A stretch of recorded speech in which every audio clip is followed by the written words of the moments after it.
Amigos y amigas, muy buenas tardes, bienvenidos a un comentario más de la lección de escuela sabática. En esta oportunidad, la lección número 2, causas de la desunión.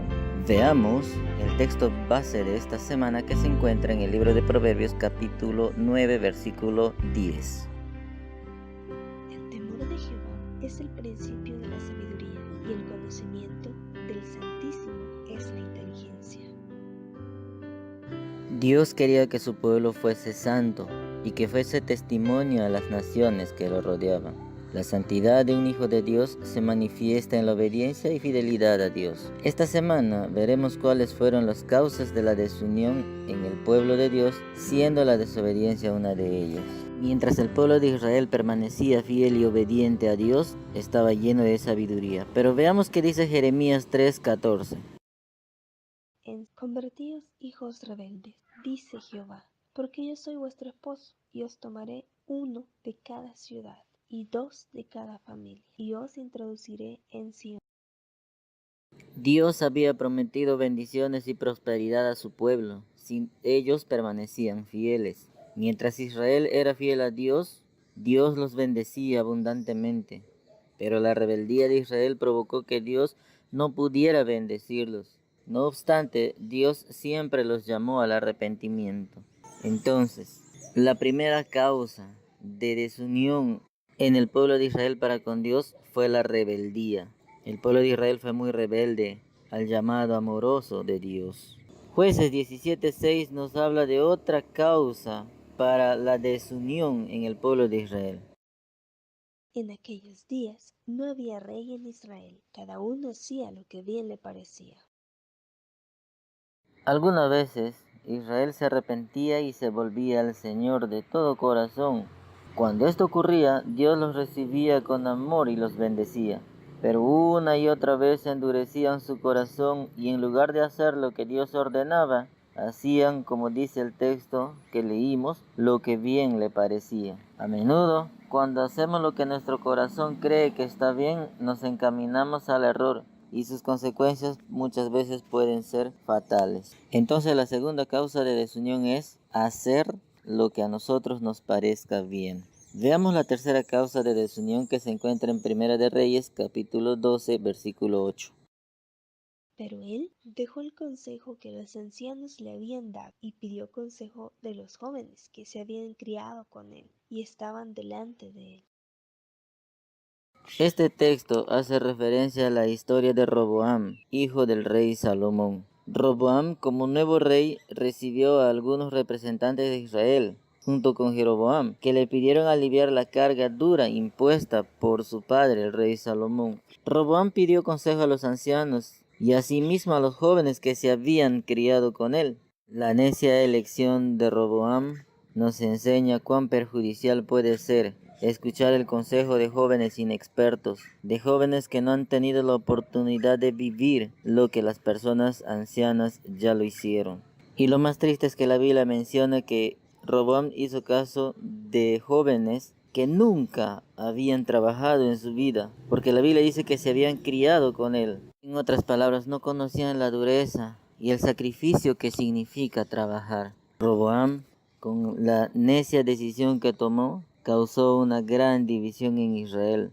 División que fue para siempre irreversible. Veamos la siguiente causa de división en el libro de Primera de Corintios capítulo 1 versículo 10. Os ruego, pues, hermanos, por el nombre de nuestro Señor Jesucristo, que habléis todos una misma cosa, y que no haya entre vosotros divisiones, sino que estéis perfectamente unidos en una misma mente y en un mismo parecer. Este texto nos indica que según el Nuevo Testamento, en la iglesia cristiana de Corinto había divisionismo. Los discípulos y creyentes de la iglesia de Corinto se habían dividido por facciones, pues algunos seguían a Pablo y otros seguían a otro predicador. Por eso una y otra vez Pablo les instaba a que siguiesen solamente al Señor Jesucristo y no a simples personas como eran ellos como predicadores de la palabra de Dios. Entonces, otra causa que podemos mencionar aquí que existe en las iglesias es por las facciones a las cuales puedan seguir determinados hermanos del pueblo de Dios. A ellos, como a los creyentes de Corinto, Pablo les invita a seguir solo al Señor Jesucristo. Veamos la última causa de división en el pueblo de Dios, descrita en el libro de Hechos capítulo 20, versículos 29 al 30. Porque yo sé que después de mi partida entrarán en medio de vosotros lobos rapaces, que no perdonarán al rebaño, y de vosotros mismos se levantarán hombres que hablen cosas perversas para arrastrar tras sí a los discípulos. Pablo sentía que así como él enfrentó oposición en la misma iglesia, los cristianos de Mileto en el futuro volverían a enfrentar la misma oposición. Y por eso amonesta tanto a los cristianos de Mileto como también a los de nuestra época a que debemos velar siempre. Debemos estar preparados porque no sabemos quiénes pueden ser, como dice el texto que leímos, lobos disfrazados de ovejas. Además, debemos estudiar la Biblia para no ser engañados, como dice en 2 de Timoteo 3:16. Vimos en esta semana 5 causales de división en el pueblo de Israel que también afecta a nuestro pueblo de hoy. Como primera causal tenemos a la rebeldía. Como segundo causal es hacer lo que nos parece que está bien, sin consultar a Dios. El tercer causal es consultar a personas inexpertas o a jóvenes que no tienen experiencia, en lugar de consultar a personas sabias o a consultar al mismo Dios. El cuarto causal son las discusiones que se levantan en la iglesia por causa de las facciones o ideas propias. Y el quinto causal lo encontramos en los mismos cristianos, quienes son lobos vestidos de ovejas y que buscan la primera ocasión para meter cizaña dentro del trigo. En esta oportunidad Dios quiere invitarte a que no seas rebelde, sino que escuches el llamado de Dios que hace en tu corazón. Dios quiere invitarte al arrepentimiento. Solamente Dios conoce cómo están nuestros corazones. Él conoce tu vida, conoce lo que estás haciendo, conoce lo que estás diciendo. Pero Él quiere que vuelvas a Dios y Él te llama en amor cada día.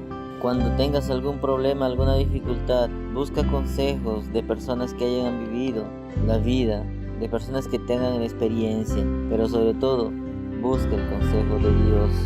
Asimismo, procuren no discutir cosas vanas dentro de la iglesia. Debe siempre haber un acuerdo para que haya unidad en nuestra iglesia. Asimismo, debemos estar atentos, debemos velar como nunca, porque hoy más que nunca veremos en nuestras iglesias lobos vestidos de ovejas. Que Dios te bendiga y te ayude a estar preparado ahora y siempre. Amén.